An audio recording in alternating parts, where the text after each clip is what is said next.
Before we begin, I need to tell you something. The stories you're about to hear are not like typical campfire tales. These accounts come from people who've encountered something that defies explanation. Something ancient.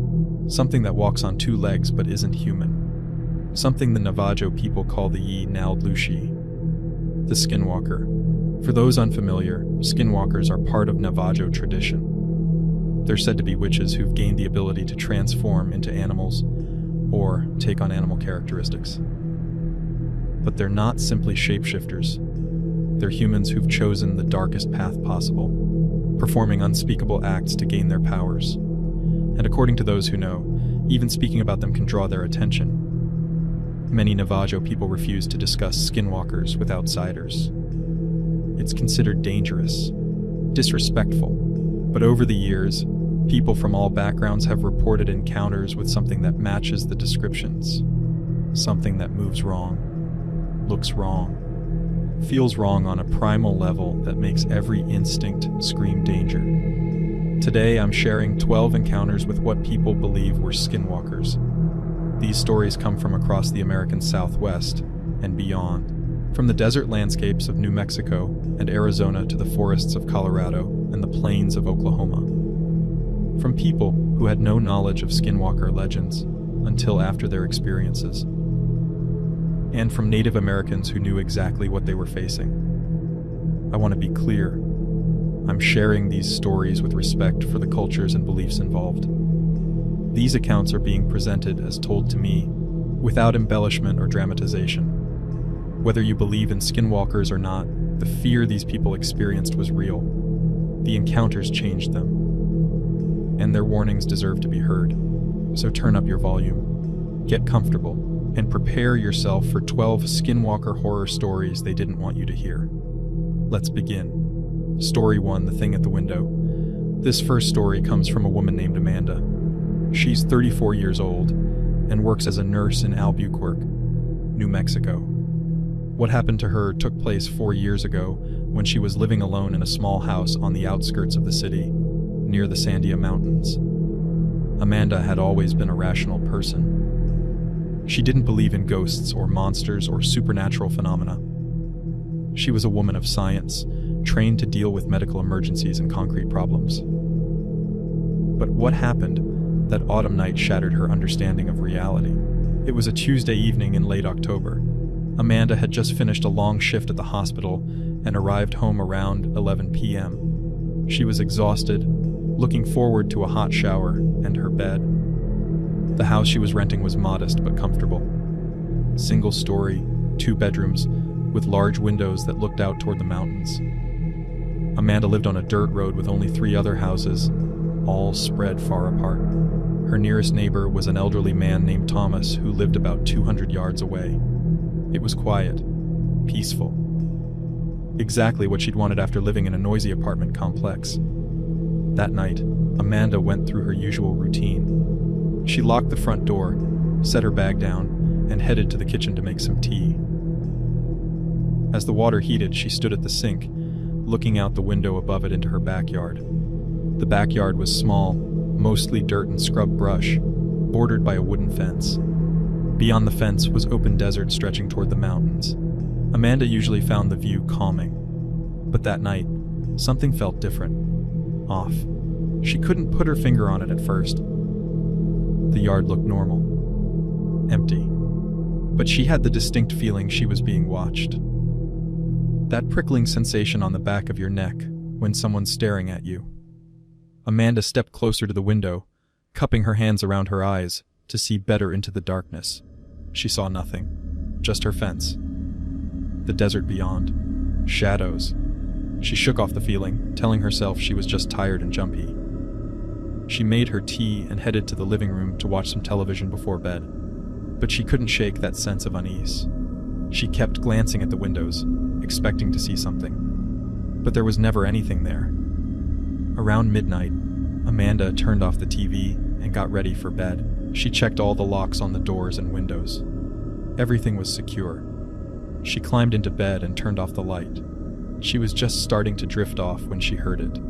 A scratching sound. Faint, coming from somewhere outside.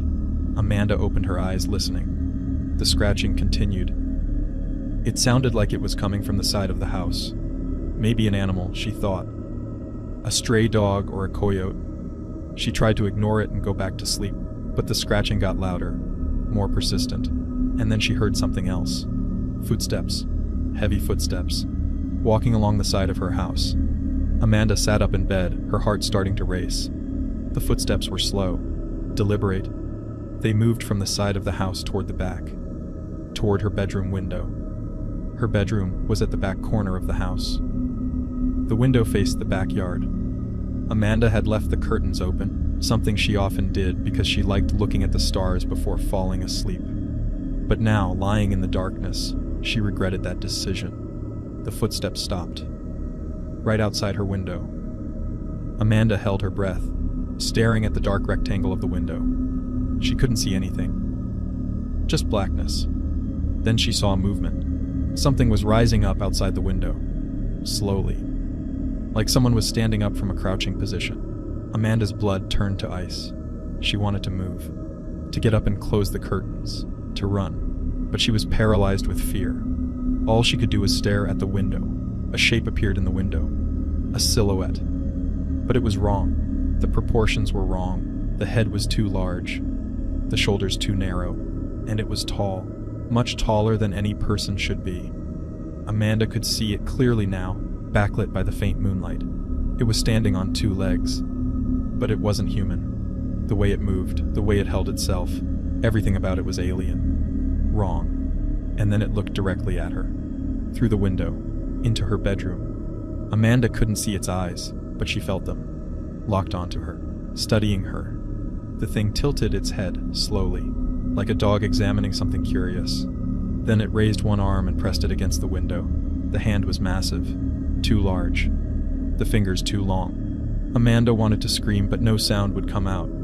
She was frozen in her bed, watching this thing press its hand against her window. The glass fogged with its breath.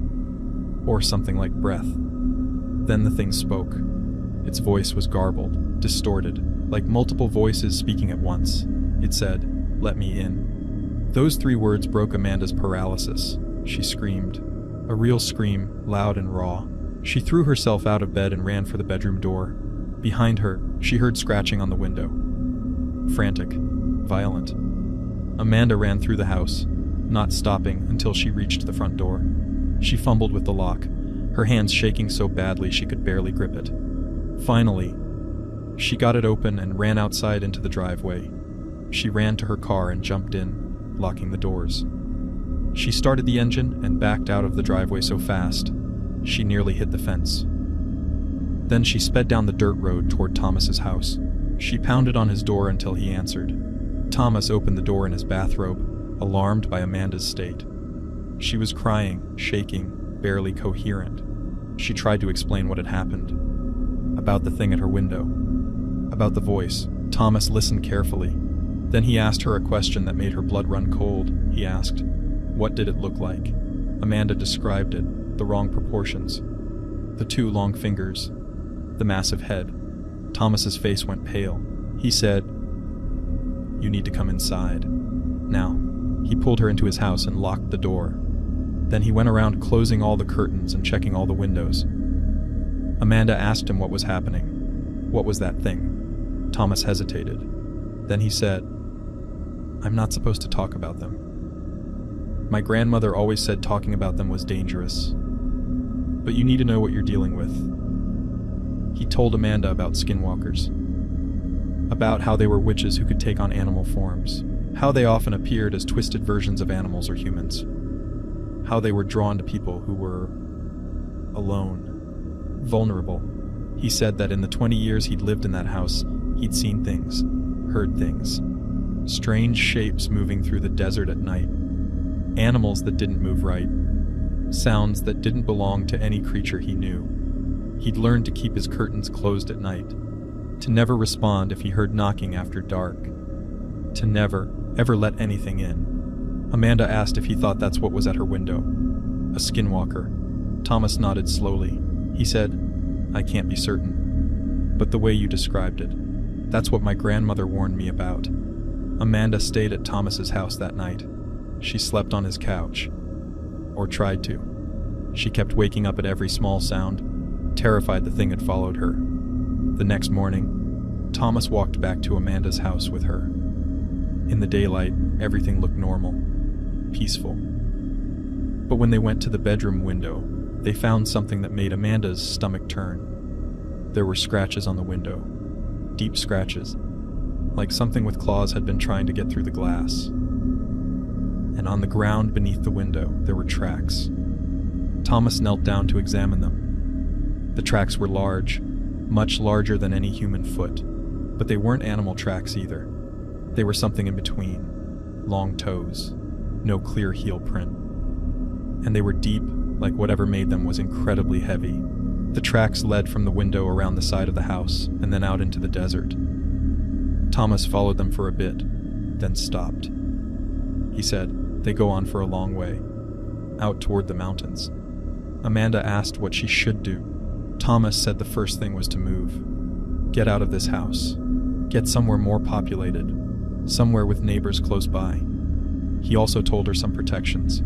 He said to keep white ash around her doors and windows, to burn sage, to never go outside alone at night, and most importantly, never invite anything in, no matter what it sounds like, no matter how human it appears. Amanda moved out of that house within a week. She broke her lease, took the financial hit, and found an apartment in a busy part of the city. She never spent another night alone in an isolated house. She still lives in Albuquerque, but she's changed. She keeps sage in every room. She never opens her curtains at night. And she never, ever looks out windows after dark. Because she knows what's out there. She's seen it. And she knows that if she hadn't screamed when she did, if she'd frozen for even a moment longer, that thing might have found a way in. She shares her story now as a warning. If you live in the Southwest, especially in isolated areas near reservations or open desert, take precautions. Close your curtains. Lock your doors. And if you see something at your window that doesn't look quite right, don't try to investigate. Don't try to communicate. Just get away. As fast as you can. Because skinwalkers are real. And they're patient. And they're always looking for a way in. Story 2, The Hitchhiker on Route 6 and 66. This second story comes from a man named Marcus. He's 41 years old and works as a long-haul truck driver. He's been driving trucks for 20 years, covering thousands of miles across the country. He's seen a lot in his time on the road, but nothing prepared him for what happened on a lonely stretch of highway in New Mexico 5 years ago. Marcus was driving from Albuquerque to Cortez, Colorado. It was a route he'd driven dozens of times. Most of it was on Highway 491, which used to be called Route 666 until they changed the number in 2003. Too many people were stealing the highway signs because of the satanic association with the number. But locals still called it the Devil's Highway. It was late March. The weather was clear but cold. Marcus had started his drive around 9 p.m., planning to reach Cortez by dawn. The highway was mostly empty at that hour, just him and the occasional car passing in the opposite direction. Around 11 p.m., Marcus was about 50 miles north of Gallup. The landscape here was desolate, open desert on both sides. No towns. No buildings. Just the highway cutting through the darkness. Marcus was listening to a podcast, staying alert, when his headlights caught something ahead on the shoulder of the road. A figure, someone standing there, thumb out. A hitchhiker. Marcus's first instinct was to keep driving. He never picked up hitchhikers. Company policy forbid it, and even if it didn't, it was dangerous. You never knew who you were letting into your truck. But as he got closer, he could see the person more clearly. It was a young woman. She looked to be in her early 20s. She was wearing jeans and a light jacket. Not nearly enough clothing for the cold night. She looked desperate. Marcus felt a pang of sympathy. Out here, in the middle of nowhere, without a car, she could freeze to death or worse. Against his better judgment, he started to slow down. But then something stopped him. As his headlights fully illuminated the woman, he noticed something odd. The way she stood was wrong. Too stiff, too still, and her face. Even from a distance, her face looked strange. The features seemed off, asymmetrical. Marcus's gut told him to keep driving, and he'd learned to trust his gut. He pressed on the accelerator and drove past the woman without stopping. As he passed, he glanced in his side mirror. The woman hadn't moved, hadn't turned to watch him go. She just stood there, frozen in that same position. Marcus felt relieved. Whatever was wrong with that situation, he'd avoided it. He turned his attention back to the road. But about 2 miles later, his headlights caught something ahead, another figure on the shoulder, in the exact same spot as before. No, Marcus thought. That wasn't possible. He'd just driven past her. There was no way she could have gotten ahead of him. But as he got closer, he saw it was the same woman, same jeans, same light jacket, same desperate stance, standing there with her thumb out. Marcus's heart started pounding. This wasn't right. This wasn't possible. He looked in his rearview mirror, back down the highway. Empty. No one there. He looked ahead again. The woman was closer now. And this time, as his headlights hit her, she turned her head. Slowly, mechanically, and looked directly at him. Her eyes reflected in his headlights, like an animal's eyes. Bright and wrong, Marcus didn't slow down. He accelerated, pushing his truck faster. He blew past the woman doing 70 miles an hour. In his mirror, he saw her turn to watch him go. But her movements were jerky, unnatural. Marcus gripped the steering wheel tightly, trying to calm his racing heart. He told himself it was a trick of the light, or 2 different women. Maybe sisters. Maybe it was a scam of some kind. But he knew he was lying to himself. There was something very wrong happening. 5 miles later, she was there again. Same spot, same position, same woman, impossibly ahead of him. This time, Marcus didn't even slow down. He drove past doing 80, and as he did, he looked directly at her. What he saw made his blood freeze. Her face was wrong. The proportions were slightly off. The eyes too far apart, the mouth too wide, and her skin had a grayish tint that didn't look healthy, didn't look human, and she was smiling. A wide, impossible smile that showed too many teeth. Marcus punched the accelerator, pushing his truck as fast as it would safely go. He watched his speedometer climb, 85, 90. He knew this was dangerous, but he didn't care. He had to get away from whatever that thing was. He drove at that speed for 10 minutes, 15, 20. He kept watching for her, waiting for her to appear again, but the highway remained empty. Finally, Marcus saw lights ahead. A town. Sheeprock. He'd never been so relieved to see civilization. He slowed down as he entered the town and pulled into the first gas station he found. He parked his truck and sat there for a moment, trying to calm down. His hands were shaking. His heart was racing. He felt like he'd just escaped something terrible. Marcus got out and went into the gas station. The clerk was a Navajo man in his 50s, reading a newspaper behind the counter. He looked up as Marcus entered and immediately frowned. He said, "You okay, man? You look like you've seen a ghost." Marcus tried to laugh it off. He said he was fine, just tired. But the clerk didn't look convinced. He studied Marcus for a moment, then asked, "Where are you coming from?" Marcus told him, "From Gallup, north on 491. The clerk's frown deepened. He said, "You see anything strange on that road?" Marcus hesitated. Then he decided to tell the truth. He described the hitchhiker, the woman who kept appearing ahead of him, how she'd looked wrong, how her eyes had reflected like an animal's. The clerk's expression changed. He looked worried, concerned. He said, "How many times did you see her?" Marcus said 3 times. The clerk nodded slowly. He said, "You're lucky. If you'd seen her a 4th time, you would have had to stop." Marcus asked what he meant. The clerk hesitated, like he was debating whether to say more. Then he said, "What you saw wasn't a woman. It was a skinwalker. They do that sometimes. Take the form of someone in need. Hitchhiker. Stranded driver. Someone you'd want to help. And if you stop, if you let them in your vehicle, they have power over you." Marcus felt his stomach drop. He asked if the clerk was serious. The clerk's expression was grave. He said, "Dead serious. They hunt on that highway, especially that stretch between Gallup and Shiprock. My uncle disappeared on that road 20 years ago. They found his truck the next morning, doors open, engine still running. He was never seen again. The clerk gave Marcus some advice.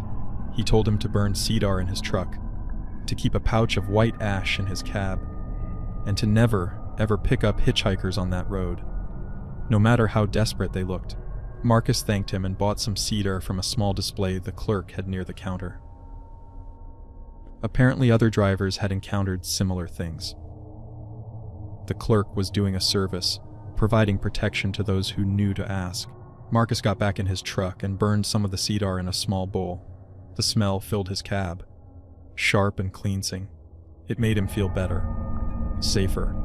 He continued his drive to Cortez, but he kept that cedar burning the whole way, and he didn't see the woman again. Marcus still drives that route sometimes. It's part of his regular rotation, but he never drives it at night anymore.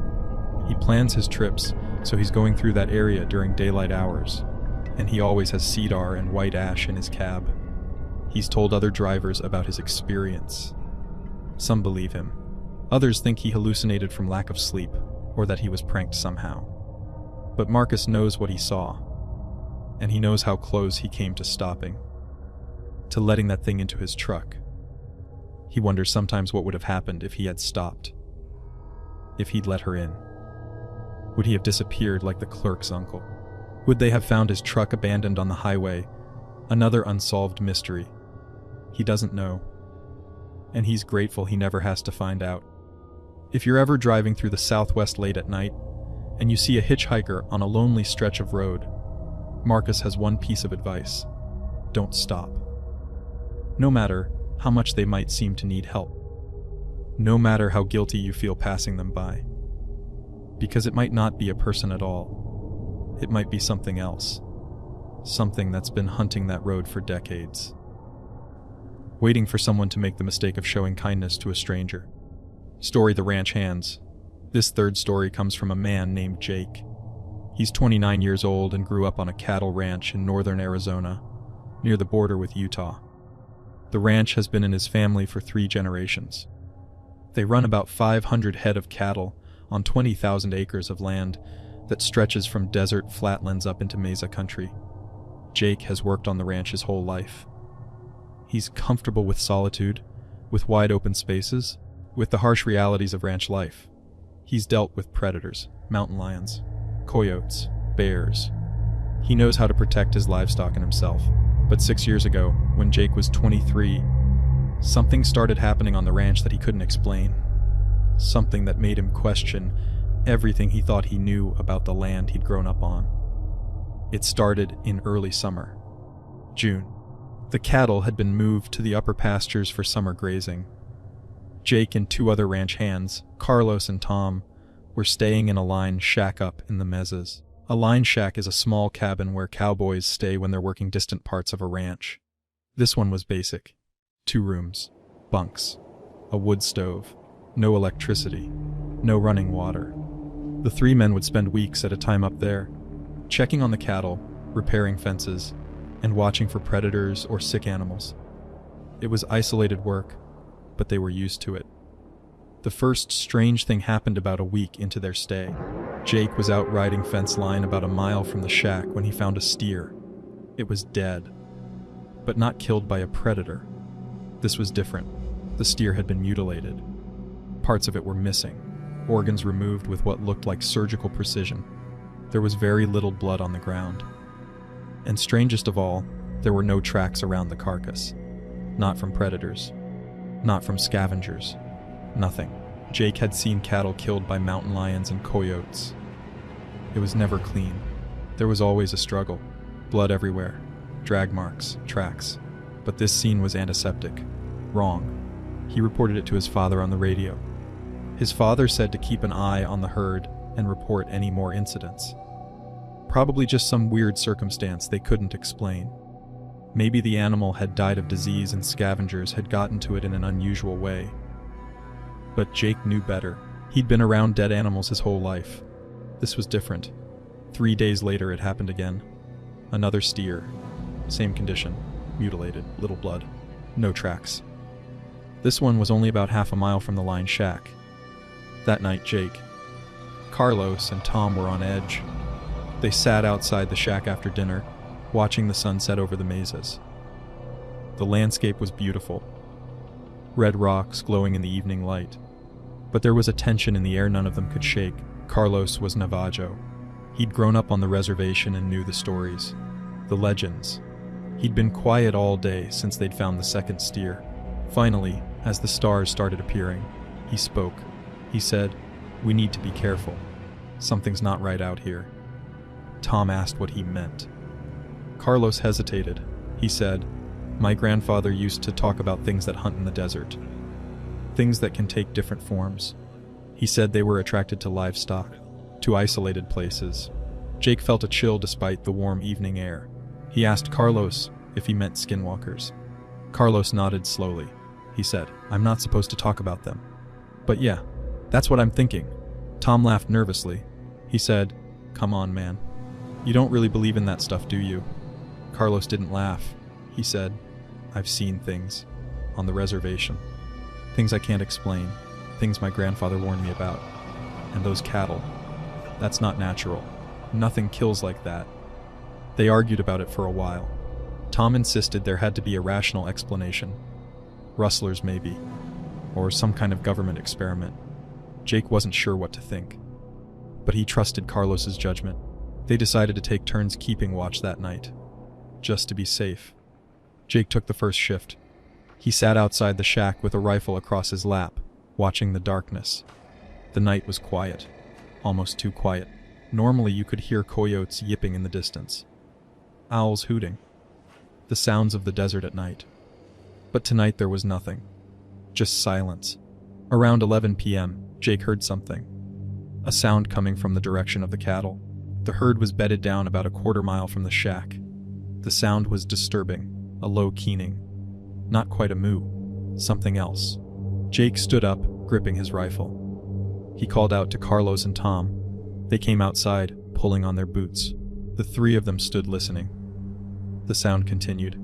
It was coming from multiple animals now. The herd was disturbed by something. Jake said they should check it out. Carlos looked uncertain. He said, "Maybe we should wait until morning." But Jake was already moving toward the horses. His cattle were being threatened. That was his job. To protect them. Tom and Carlos reluctantly followed. They rode toward the herd through the darkness. Jake had a powerful flashlight. As they got closer, they could see the cattle were agitated. Moving, pressing together. Something had spooked them badly. Jake swept his flashlight across the herd, looking for the threat. And then he saw it. Something was moving among the cattle. Something low to the ground. It darted between the animals, too fast to get a good look at. But it was big. Much bigger than a coyote. Jake spurred his horse forward, shining his light on the thing. It turned toward the light, and Jake got a clear look at it. It was shaped like a wolf, but it was huge. As big as a small horse, and its proportions were wrong. The legs were too long, the body too thin, and its eyes. When the light hit them, they reflected a sickly yellow-green color. The thing opened its mouth and made a sound that Jake will never forget. It was like a scream and a growl and a laugh all mixed together. A sound no animal should make. Then it charged, not at the cattle, at the horses. Jake's horse reared up, nearly throwing him. He struggled to control it as the thing rushed toward them. Tom's horse bolted, running back toward the shack with Tom barely hanging on. Carlos managed to get his rifle up and fire a shot. The sound of the gunshot echoed across the mesa. The bullet hit the thing. Jake saw it impact. But the thing didn't go down. It barely slowed. It veered away from them and ran off into the darkness, moving impossibly fast. Jake's horse was panicking. He couldn't control it. The horse ran, following Tom's horse back to the shack. Carlos was right behind him. They reached the shack and dismounted quickly, bringing the horses into the small corral and then running inside. They barred the door and stood in the darkness, breathing hard. Tom asked what the hell that was. Jake didn't have an answer. He'd never seen anything like it. It wasn't a wolf, wasn't a mountain lion. It was something else entirely. Carlos was shaking. He said, I told you something was out here." They waited in the shack, listening. Outside, they could hear the thing. It was circling the building. They could hear its footsteps, heavy, deliberate, and that sound it made. That terrible laugh, scream, growl. It circled the shack for hours. Sometimes it would scratch at the walls. Sometimes it would be silent for long stretches, making them wonder if it had left. Then it would make that sound again, letting them know it was still there. None of them slept that night. They sat with their rifles ready, waiting for dawn. When the sun finally started to rise, the sound stopped. The thing was gone. In the daylight, they found tracks around the shack. Like the ones at the dead cattle, these were wrong. Too big for any cane. The paw prints were elongated, almost hand-like. And they were deep, suggesting whatever made them was incredibly heavy. Jake radioed his father and told him what had happened. His father drove up that same day with 2 other men. They examined the tracks. They found 3 more dead cattle. Same condition as the others. Jake's father was a practical man, not given to superstition. But even he couldn't explain what they were seeing. He said they were pulling the herd back down to the lower pastures. The summer grazing wasn't worth this. It took them 2 days to move all the cattle down. During that time, they lost 6 more animals. And every night they heard that thing, circling, watching, making its terrible sounds. But it never showed itself in daylight, and it never attacked the men directly. It was as if it was toying with them, scaring them, feeding on their fear as much as on the cattle. Once the cattle were moved and the men were back at the main ranch house, the incident stopped. No more mutilations. No more sounds in the night. Whatever had been up in the messes stayed there. Jake's family hasn't used that upper pasture since. It sits empty now. $20,000 worth of summer grazing, abandoned. Because the cost of using it is too high. Jake still works on the ranch, but he refuses to go back up to those mesas. He's seen what's up there, and he knows it's still there. Waiting, watching. Carlos quit shortly after that incident. He moved back to the reservation. He told Jake he'd rather be poor and safe than well, paid and hunted. Tom stayed on for another year, but he was never the same. He became jumpy, paranoid. He'd see things in the shadows that weren't there. Eventually he left too. Jake is alone on the ranch now except for seasonal help. He doesn't talk much about what happened.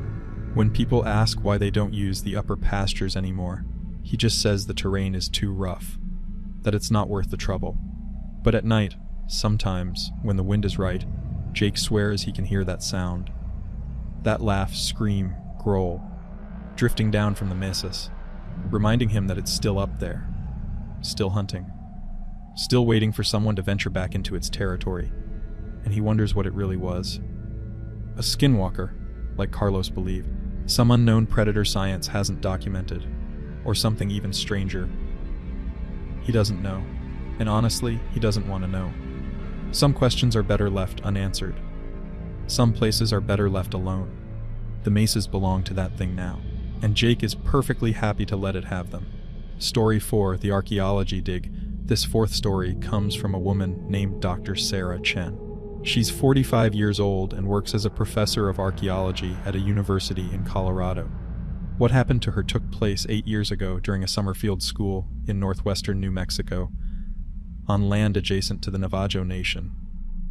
Sarah specializes in ancestral Puebloan culture, the ancient people who built the cliff dwellings and Pueblo structures throughout the Four Corners region. Every summer, she leads a field school where students get hands on experience excavating and documenting archaeological sites. The summer of 2016, Sarah had secured permission to excavate a site that had been identified through aerial surveys but never properly investigated. It was located in a remote canyon, accessible only by a rough dirt road. The site appeared to be a small pueblo, maybe 6 to 8 rooms, dating to around 1200 CE. Sarah brought a team of 8 students. They set up a base camp about half a mile from the site. Tents, a cooking area, equipment storage. It was rustic, but they were all experienced campers. They'd be there for 6 weeks, excavating during the day and cataloging finds in the evenings.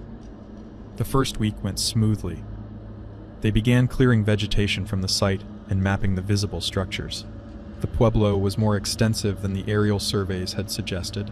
There were at least 12 rooms, possibly more buried under centuries of accumulated soil. The students were enthusiastic, finding artifacts, taking detailed notes, learning proper excavation techniques. Sarah was pleased with their progress. But during the second week, things started to feel off.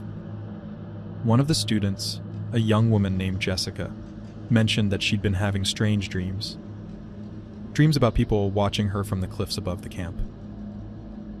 When she tried to look at them directly, they'd disappear. Sarah dismissed it as stress or the isolation getting to her. Remote fieldwork could be psychologically challenging for students not used to being away from civilization. But then other students started reporting similar experiences. Dreams about being watched. Feeling uneasy when working at the site. A sense that they weren't welcome there. Sarah attributed it to groupthink. One person's anxiety spreading to others. She'd seen it happen before on digs. She addressed it in a group meeting, reminding everyone that psychological suggestion was powerful and they should focus on their work. The site itself was yielding interesting finds. Pottery sherds, stone tools, evidence of corn agriculture. But there was something unusual. In one of the rooms they'd excavated, they found something that didn't fit the normal pattern of ancestral Puebloan sites. It was a chamber, underground. Accessed through a small opening in the floor of one of the rooms. Sarah initially thought it might be a kiva, a ceremonial room, but the construction was different, cruder, and when they excavated it, what they found was disturbing. The chamber contained bones. Lots of bones. But not from burials. These bones showed evidence of having been burned, broken. Some had cut marks suggesting they'd been deliberately defleshed. Sarah's expertise wasn't in bioarchaeology, but she knew enough to recognize this was unusual, possibly evidence of violence, or cannibalism, both of which were controversial topics in southwestern archaeology. She documented everything carefully and collected samples to send to a colleague for analysis. But the discovery unsettled her. There was something about that chamber that felt wrong. Dark. That night, after they'd finished work for the day, Sarah's team sat around the campfire discussing the find. One of the students, a young man named Derek who was Navajo, had been quiet all day. Finally, he spoke up. He said, "We shouldn't be digging here." The others looked at him. Sarah asked why. Derek hesitated, then said, "This place has a bad reputation. My grandmother's family is from near here. She always said this canyon was forbidden, that bad things happened here long ago." Sarah asked what kind of bad things. Derek looked uncomfortable. He said she wouldn't talk about it specifically, just said that people who went into this canyon sometimes didn't come back, or came back changed. Sarah tried to be diplomatic. She explained that archaeology was about uncovering the truth of the past, even when that truth was uncomfortable. That understanding what happened at this site could provide valuable insights into ancestral Puebloan culture. Derek shook his head. He said, "Some things are buried for a reason. Some truths shouldn't be uncovered." The conversation created tension in the group. Some students agreed with Sarah. Others were sympathetic to Derek's concerns. They argued about it for a while before Sarah finally ended the discussion and sent everyone to bed. But she couldn't sleep that night.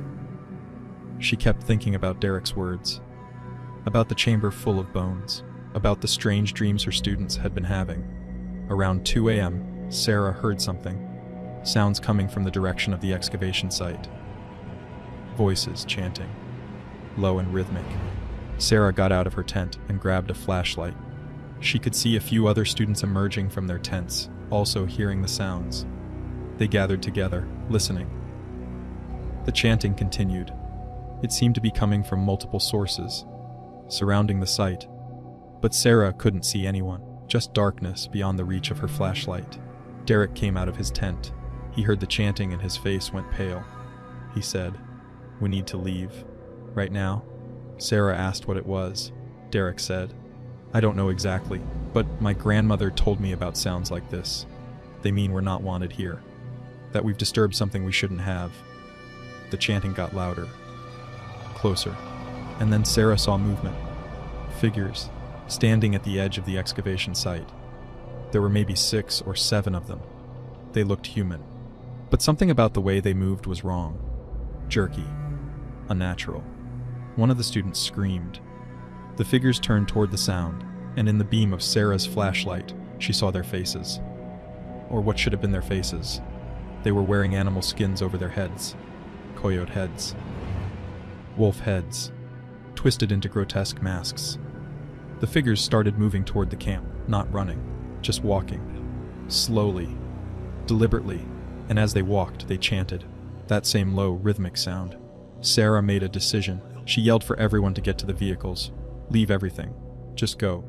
The students didn't need to be told twice. They ran for the 2 SUVs parked near the camp. Sarah grabbed her keys and jumped into the driver's seat of one. 5 students piled in with her. Derek drove the other vehicle with the remaining 3 students. They tore out of that canyon, driving recklessly down the rough dirt road in the darkness. Sarah kept checking her rearview mirror. The figures weren't following, at least not that she could see. They drove for an hour before pulling into a small town. They found a motel and checked in, crowding into 2 rooms. No one slept that night. They just sat, trying to process what they'd seen. The next morning, Sarah called the university and explained they were abandoning the field school. She didn't give details. Just said there had been a security incident, and it wasn't safe to continue. She also called the landowner and the Navajo Nation Historic Preservation Office. She explained what they'd found and what had happened. The Preservation Office told her they'd send someone to inspect the site and determine if it needed to be reburied and blessed. Sarah never went back to that site. The university closed the project. The finds they'd collected were returned to the Navajo Nation. The site was officially listed as off limits for future research. Sarah's career wasn't damaged by the incident, but it changed her. She became more cautious about where she chose to excavate, more willing to listen when Native people said a site was forbidden, more respectful of the idea that some places should be left alone. She never told the full story of what happened.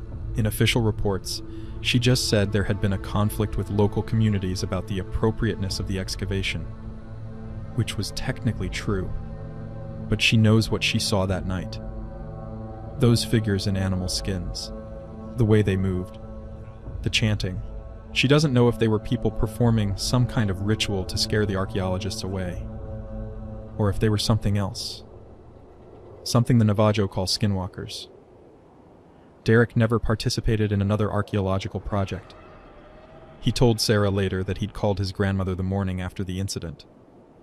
His grandmother had been upset but not surprised. She said the canyon had been a place of dark practices centuries ago, where witches had gathered, where unspeakable rituals had been performed. She said the land remembered, and the things that had been done there had left a mark, a stain that attracted dark entities. Skinwalkers. Sarah sometimes wonders about the chamber of bones they'd found. What had happened in that room? Was it evidence of cannibalism? Ritual sacrifice? Which activity? She'll never know. The answers are buried again now, and maybe that's for the best. She tells her students now, when she lectures about archaeological ethics, that there's more to consider than just scientific value. That indigenous communities have knowledge and traditions that deserve respect. That when they say a place is forbidden, there's usually a reason. She doesn't mention skinwalkers in her lectures, doesn't talk about the chanting or the figures in animal skins, but she thinks about them, and she knows that some boundaries exist for a reason. Some places are meant to remain undisturbed. Story 5, The Road Trip. This 5th story comes from 2 friends, Tyler and Ethan. Tyler is 27 and Ethan is 28. They're both from California and work in tech. This happened to them 3 years ago during a road trip through Arizona and New Mexico.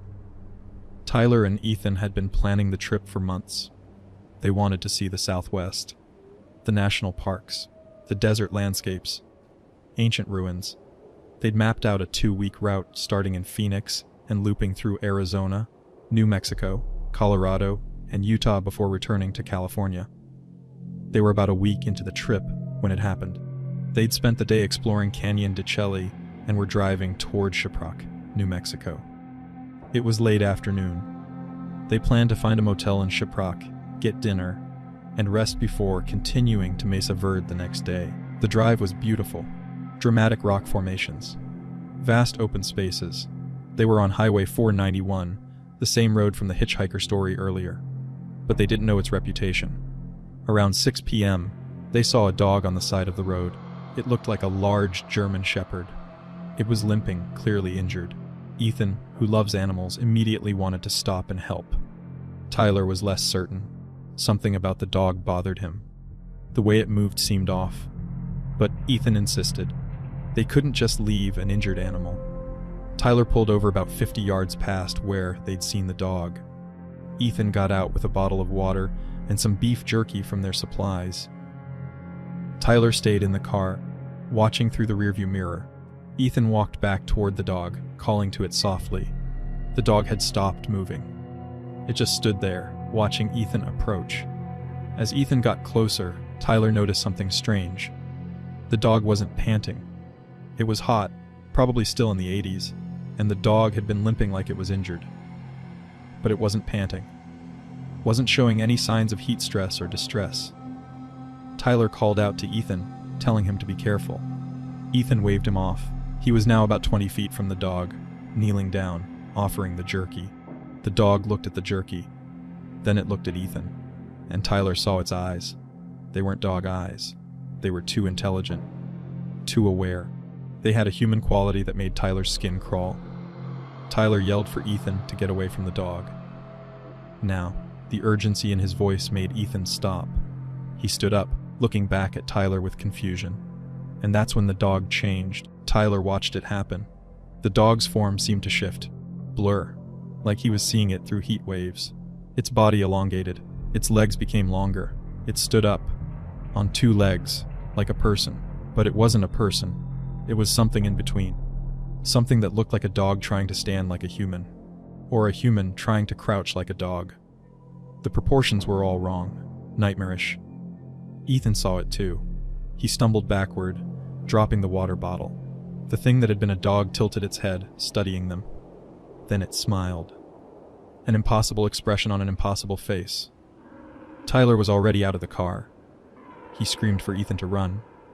They both sprinted for the vehicle. Tyler's hands were shaking so badly he could barely get the key in the ignition. Ethan jumped in the passenger seat and slammed the door.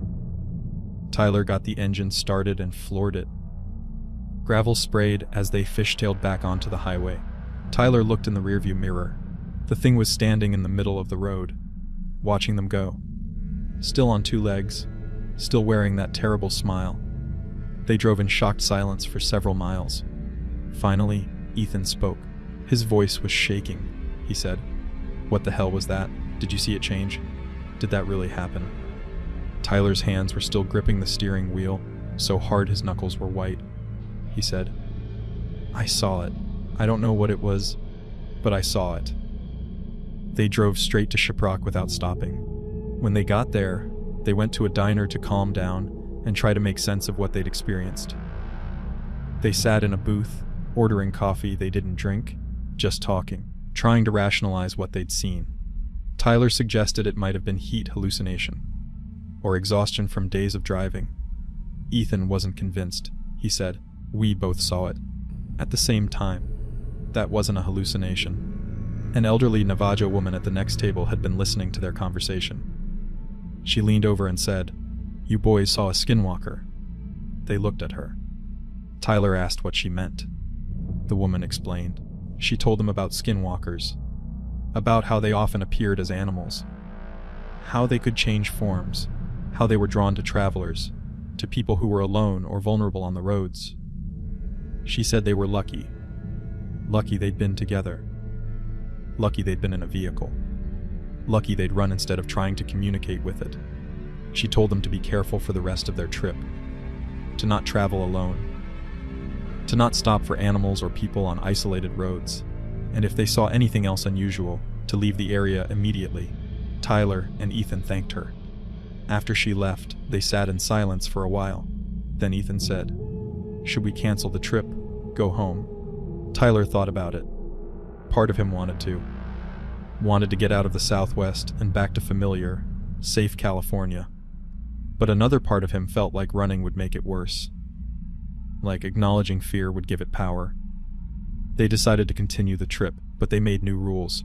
No stopping on isolated roads, no traveling after dark, stay in populated areas, and stick together at all times. The rest of the trip was uneventful. They saw beautiful places, took amazing photographs, had experiences they'll never forget. But the encounter with the dog thing cast a shadow over everything. When they finally got back to California, they felt relief. Like they'd escaped something. They were back in safe, rational, normal territory. But they both changed after that trip. Tyler, who'd always been a skeptic about anything supernatural, became more open-minded, more willing to accept that there might be things in the world that science can't explain. Ethan, who'd been the more adventurous one, became more cautious, more willing to listen to warnings, more respectful of Indigenous knowledge and traditions. They talk about the encounter sometimes, usually late at night, after a few beers. They still can't fully explain what they saw. Was it really a skinwalker? Some kind of unknown animal? A shared hallucination? They don't have answers. But they know what they experienced. They know what they saw. And they know how it made them feel. That primal, instinctive terror that goes beyond rational thought. Neither of them has been back to that part of the Southwest. When friends suggest road trips through Arizona or New Mexico, they politely decline. They'll go to other places, mountains, beaches, cities, but not the desert Southwest, because they know what's out there. They've seen it. And once you've seen something like that, once you've looked into those two intelligent eyes and seen something looking back that isn't quite animal and isn't quite human, you can't unsee it. You can't unknow that there are things in this world that don't fit into neat categories. Things that challenge everything you thought you understood about reality. And sometimes the best response to that knowledge is simply to stay away. To respect the boundaries. To acknowledge that there are places and things that are beyond our understanding. Beyond our control. The Southwest is one of those places. And skinwalkers are one of those things. Tyler and Ethan learned that lesson, and they're not eager to need a refresher course. Story 6, The Camping Trip. This sixth story comes from a group of college students. The main storyteller is a young woman named Brianna. She's 24 now, but this happened when she was 21. During her senior year of college in Colorado, Brianna and 5 friends decided to go camping for spring break. Instead of the typical beach vacation, they wanted something different. Adventure. They planned a camping trip in southern Colorado, near the New Mexico border. Primitive camping, no facilities, just them and nature. The group consisted of Brianna, her roommate Alexis, and 4 other friends, Matt, Josh, Kayla, and Devon. They were all experienced campers. They had proper gear, knew wilderness safety, and had planned their trip carefully. They found a spot on BLM land, Bureau of Land Management property that's open for public use. It was beautiful. A mesa top with views in every direction. Juniper trees, red rock formations. Perfect for camping. They set up their tents, built a fire ring, and settled in for what they thought would be a relaxing few days. The first day was perfect. They hiked, explored, took photographs, cooked over the fire. Everything a camping trip should be. That night, sitting around the campfire, Matt told ghost stories. Typical camping tradition. He told stories about La Llorona, the Weeping Woman, about the Wendigo, and about skinwalkers. Matt was from Albuquerque. He'd grown up hearing stories about skinwalkers from his friends on the Navajo Reservation. He told the group about witches who could transform into animals, who hunted at night, who could mimic human voices to lure victims. The stories were creepy. The girls huddled closer to the fire, but it was all in fun. No one actually believed in skinwalkers. Around midnight, they put out the fire and went to their tents. Brianna and Alexis shared one tent. Matt and Josh shared another. Kayla and Devon had their own tents. Brianna fell asleep quickly. She was tired from the hiking and the fresh air. But around 3 a.m. something woke her. A sound, like someone walking around the campsite. She lay in her sleeping bag listening. Footsteps. Definitely footsteps. Slow and deliberate, walking in a circle around the tents. Brianna assumed one of her friends had gotten up to use the bathroom, but the footsteps kept circling, round and round, not stopping. She whispered to Alexis, asking if she was awake. Alexis whispered back that she'd been awakened by the sounds too. They lay there, listening to the footsteps circle their tent. Then they heard something else. A voice, Matt's voice, calling from outside the tent. "Hey, can someone help me? I think I'm lost." That didn't make sense. They were on a mesa top, in a clearing. There was nowhere to get lost. And why would Matt be outside at 3 a.m.? Brianna called out, "Matt, what are you doing?" The voice came again. "I went to use the bathroom and got turned around. Can you come help me find my tent?" Brianna unzipped her sleeping bag and started to get up, but Alexis grabbed her arm. She whispered, "Wait, listen." From Matt and Josh's tent, maybe 20 feet away, they heard sounds. Snoring. Both of them were asleep in their tent. So who was calling from outside? Brianna felt her heart start to race. She called out again. "Matt, is that you?" The voice responded. "Yeah, it's me. Come on, it's cold out here." But Matt was in his tent, asleep. Brianna could hear him snoring. Alexis whispered, "Don't go outside. Something's wrong." The voice outside tried again. "Brianna, please. I really need help." But the voice was changing, becoming less like Matt. The tone was off. The inflection was wrong, like someone doing a bad impression. Brianna yelled loudly, "Matt, wake up! Someone's outside pretending to be you." There was movement from Matt's tent. She heard him wake up, confused. What's happening?"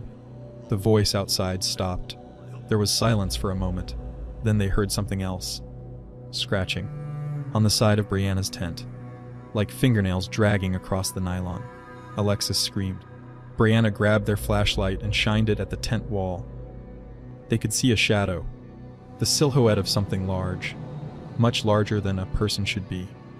With arms that were too long. The shadow moved around the tent.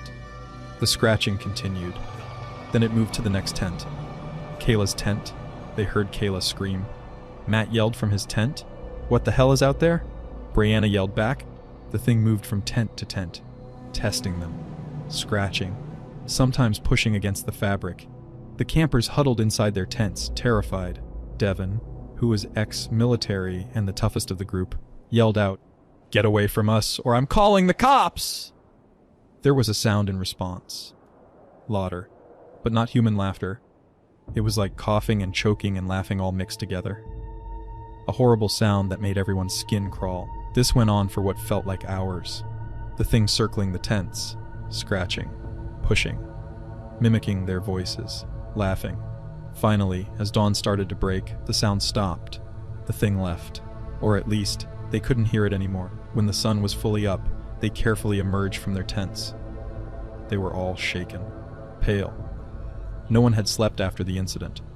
They found scratches on all the tents, deep gouges in the nylon, and around the campsite, they found tracks, large, canine-like but wrong. The toes were too long. The spacing was off. They didn't discuss it. They just packed up as quickly as they could and left. They drove straight back to Colorado Springs without stopping except for gas. At a gas station, Brianna went into the bathroom and looked at herself in the mirror. She looked like she'd aged 10 years. Her eyes were wide, fearful, haunted. When she came back out, the others looked the same. They'd all been changed by what they'd experienced. Matt was the first to say it. "That was a skinwalker. That's exactly what my friends from the res described." No one argued. They'd all heard his stories the night before, and what they'd experienced matched perfectly. They made a pact not to talk about it, not to tell anyone. They were worried people would think they were crazy, or that they'd been doing drugs, or making it up for attention. But Brianna is breaking that pact now by sharing this story. She feels like people need to know, need to be warned. She says if you go camping in the Southwest, especially in areas near tribal lands, take precautions. Don't camp alone. Don't respond to voices outside your tent at night. even if they sound like your friends. And if something starts circling your campsite, making sounds that don't belong to any animal you know, break camp and leave as soon as there's light. Don't try to investigate. Don't try to confront it. Don't try to film it or photograph it. Just leave. Because skinwalkers are real. They're not metaphors or legends or stories to scare children. They're real entities that hunt in the darkness, that play with their prey, that feed on fear. Brianna and her friends experienced that firsthand. And they're lucky they all made it through that night without anyone leaving their tent, without anyone responding to those mimicked voices, without anyone getting taken. Because others haven't been so lucky. Brianna has researched since then, found stories of campers who went missing in that area, who were found later, killed by unknown predators, or who were never found at all. She wonders if those people encountered what she encountered, if they made the mistake of leaving their tents, of going to investigate, of trying to help what they thought was a friend in need. She'll never know. But she knows she'll never go camping in the Southwest again. The mountains of Colorado are fine. The forests of the Pacific Northwest. The wilderness of Alaska. But not the desert Southwest. Not where the skinwalkers hunt. That's their territory, and wise people respect that. They stay away. Story 7: The Night Shift. This seventh story comes from a man named Robert. He's 52 years old and works as a long-haul trucker, like Marcus from an earlier story. But Robert's encounter happened under different circumstances. It happened at a truck stop in northern Arizona, 12 years ago. Robert had been driving from Phoenix to Flagstaff. It was a nighttime run, something he'd done hundreds of times. He'd stopped at a truck stop outside of Winslow around 2 a.m. He needed fuel, food, and a bathroom break. The truck stop was one of those big ones. Probably 30 or 40 trucks parked for the night. A restaurant inside. Showers.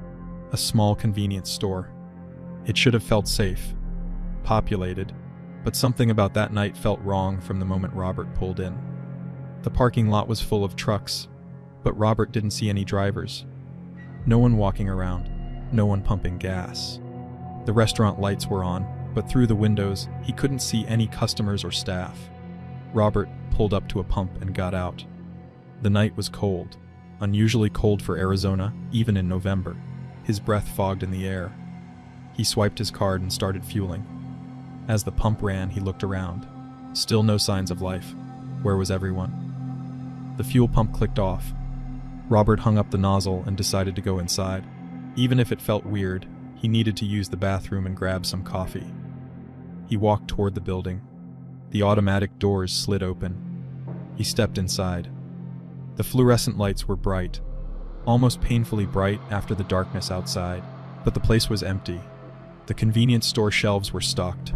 The coffee machines were full. The restaurant area had tables set with napkins and silverware. But there were no people. Robert called out, "Hello? Anyone here?" No response. His voice echoed in the empty space. He walked to the bathroom, used it, washed his hands. The whole time, he felt like he was being watched. But every time he looked around, there was no one there. He came out and poured himself a coffee from one of the machines. There was a cash register, but no one to take his payment. Robert left a $5 bill on the counter and started walking back toward the door. That's when he heard it.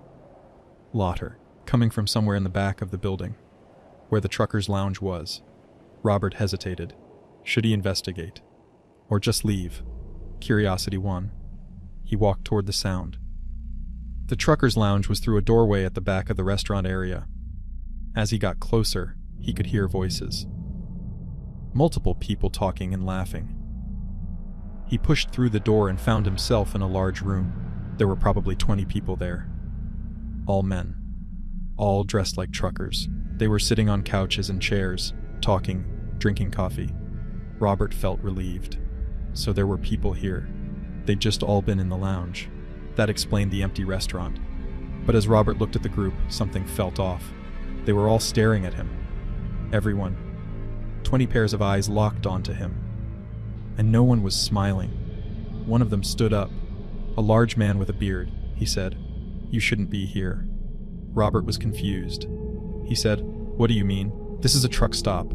I'm a trucker. I stop for fuel and coffee." The bearded man walked closer. The others remained seated watching. The man said, "This truck stop is closed. You need to leave." Robert gestured back toward the restaurant. "The lights are on. The door was open. The pumps are working." The man said again more forcefully, "You need to leave, now." The way he said it made Robert's skin crawl. There was something threatening in his tone.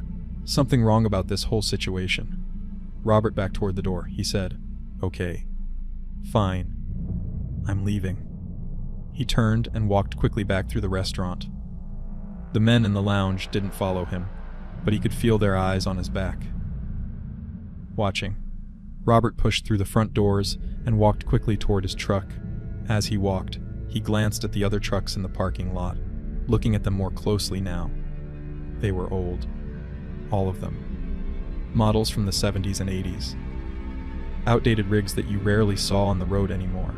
And they were dirty, covered in dust and grime like they hadn't moved in years. Robert reached his truck and climbed in. He started the engine, his hands shaking slightly. Something was very wrong here. He needed to go. As he started to pull out, he looked in his rearview mirror. The men from the lounge were standing outside the building. All 20 of them. Just standing there. Watching him leave, Robert drove away fast. He didn't stop until he reached Flagstaff, about an hour later. When he got there, he pulled into a different truck stop.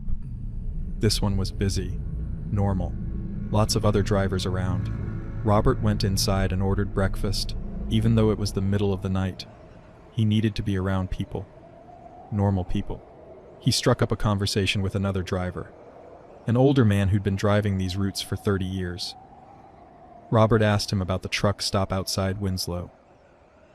The older driver's expression changed. He said, "Which one?" "There are a couple out that way." Robert described it, the location, the layout. The older driver's face went pale.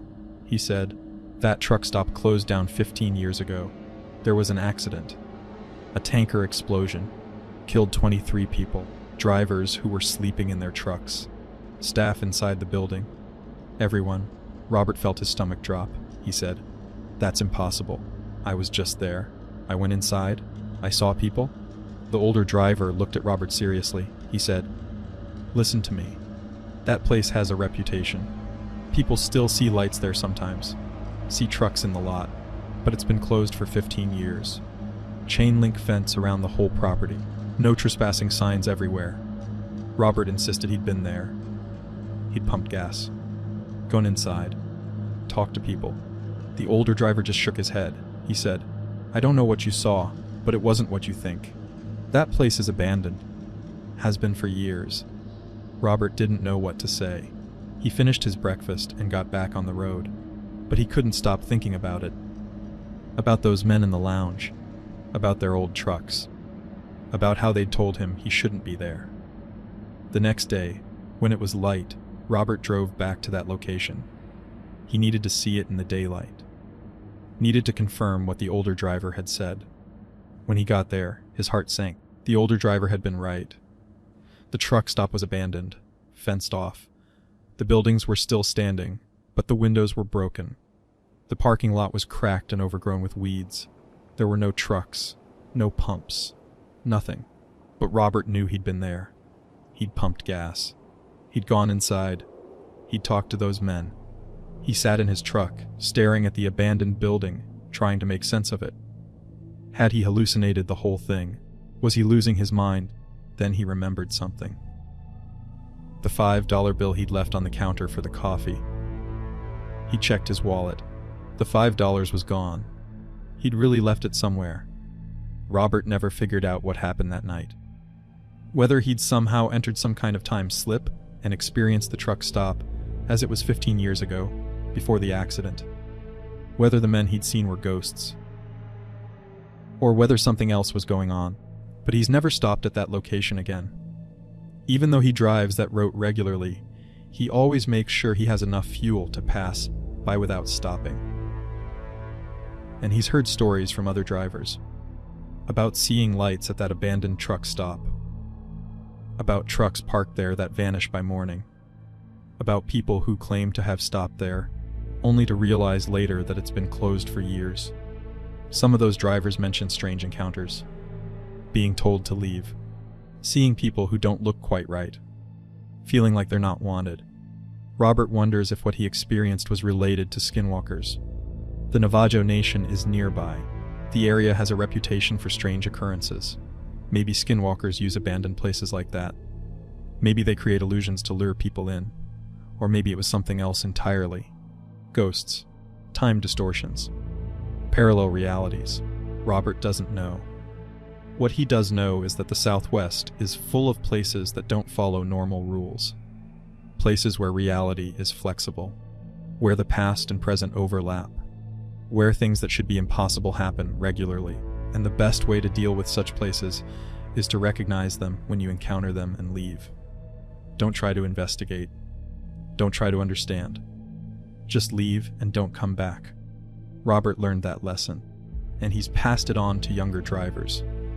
He tells them about the abandoned truck stop, tells them to avoid it, to never stop there no matter what they might see, because some places are traps. Some places exist between worlds, and if you're not careful, you might find yourself trapped there too. Unable to leave, unable to return to the normal world, just another ghost in an abandoned truck stop, warning travelers to leave, telling them they shouldn't be there forever. Story 8: The Nursing Home. This 8th story comes from a woman named Patricia. She's 38 and works as a nurse at a long-term care facility in Gallup, New Mexico.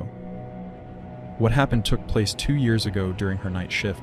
The facility where Patricia works is modern and well-maintained. It houses about 80 residents, mostly elderly Navajo people who need around-the-clock care. Patricia has worked there for 5 years and loves her job. She finds it fulfilling to care for elders and hear their stories. One of her favorite patients was a man named Thomas Begay. He was 91 years old, suffering from dementia. Most of the time, he was confused, living in the past. But occasionally, he'd have moments of clarity where he'd tell Patricia stories about his life, about growing up on the reservation, about herding sheep, about the old ways. Thomas rarely had visitors. Most of his family had passed away or moved far from the reservation. Patricia tried to spend extra time with him, keeping him company during her rounds. One night in September, Patricia was working the night shift. It was quiet. Most of the residents were asleep. She was doing her midnight rounds, checking on patients when she got to Thomas's room. He was awake, sitting up in bed, staring at the window. Patricia greeted him and asked if he was okay. Thomas didn't respond. He just kept staring at the window. His expression was fearful, haunted. Patricia walked over to see what he was looking at. The window faced the parking lot. In the glow of the parking lot lights, Patricia could see cars, the fence around the property, the road beyond. Nothing unusual. She asked Thomas again what was wrong. Finally, he spoke. His voice was clear. None of the confusion that usually clouded his speech. He said, "It's watching us." Patricia looked out the window again. She didn't see anything. She said, "What's watching us, Thomas?" He said, "The wolf, on the fence. It's been there all night." Patricia looked at the fence. There was nothing there. She said gently, "There's no wolf, Thomas. It's okay. You're safe." But Thomas became agitated. He grabbed Patricia's arm with surprising strength. He said, "It's there. I can see it. Don't tell me I'm crazy. I know what I'm seeing." Patricia tried to calm him down. She told him she believed he was seeing something, but there was nothing to be afraid of. She was there. The facility was locked. He was safe. Thomas released her arm. He lay back down, but he kept his eyes on the window. He whispered, "You don't understand. That's not a wolf. It's a skinwalker. It's been following me my whole life." Patricia felt a chill. She'd heard the word before. Living in Gallup, near the reservation, you heard stories, but she'd never taken them seriously. She asked Thomas what he meant. He said, "When I was young, I saw something I shouldn't have. A ceremony, dark medicine. The people doing it, they cursed me, said I'd be followed, hunted. All my life, I've seen them. Watching me. Waiting. Patricia didn't know what to say. She assumed it was the dementia talking. Memories and fears all jumbled together. She patted his hand and told him to rest, that she'd check on him again soon. But as she walked out of the room, she glanced at the window one more time. And for just a second, she thought she saw something. A shape on the fence. Large. Canine. But when she looked directly at it, there was nothing there. Patricia shook it off. She was tired. The night shift played tricks on your eyes sometimes. She continued her rounds. About an hour later, she was at the nurse's station, charting, when one of the other nurses came up to her, a younger woman named Jessica. She looked worried. She said, "Patricia, did you see the dog?" Patricia looked up. "What dog?" Jessica said, "There's a huge dog outside, on the fence. I saw it from Mr. Yazzi's room. It's just sitting there, watching the building." Patricia felt that chill again. She said, "Show me." They walked to Mr. Yazzi's room. His window also faced the parking lot. Jessica pointed. "There, on the fence. You see it." Patricia looked, and this time, she did see it. Clear as day. A massive animal sitting on the fence. It looked like a wolf, but it was too big, and it was sitting like a person would sit. Upright. Balanced on the narrow fence rail, and it was looking directly at them, at the window. At Patricia and Jessica. Patricia's rational mind tried to explain it. Maybe it was a large dog. Maybe someone's pet that had gotten loose. But dogs don't sit on fences like that. And this thing was huge. Easily the size of a small bear. Jessica said, "Should we call animal control?" Before Patricia could answer, the thing on the fence moved. It turned its head toward another part of the building. Thomas's window. Then it jumped down from the fence and walked toward the building. Patricia and Jessica ran. They went to Thomas's room. He was still awake, still staring at the window. He said, "It's coming closer." Patricia looked out his window. The thing was right outside, standing on its hind legs, its front paws pressed against the glass, looking in at them. Up close, Patricia could see it wasn't a wolf. The features were wrong. The eyes were too intelligent, too human, and its paws, they were too hand-like, too dexterous. It tilted its head, studying them. Then it opened its mouth, and it spoke. A gravelly, distorted voice. It said, "Thomas." Thomas closed his eyes. Tears ran down his cheeks. He whispered, "It knows my name. It's finally come for me." Patricia was terrified, but she was also a professional. She had a patient who needed her. She pressed the emergency call button, alerting security and the other staff. The thing outside scratched at the window. Its claws made horrible screeching sounds on the glass. Then it said again, "Thomas, come out, it's time." Thomas said, "Make it go away. Please, I don't want to go with it." Patricia pulled the curtains closed, blocking the window.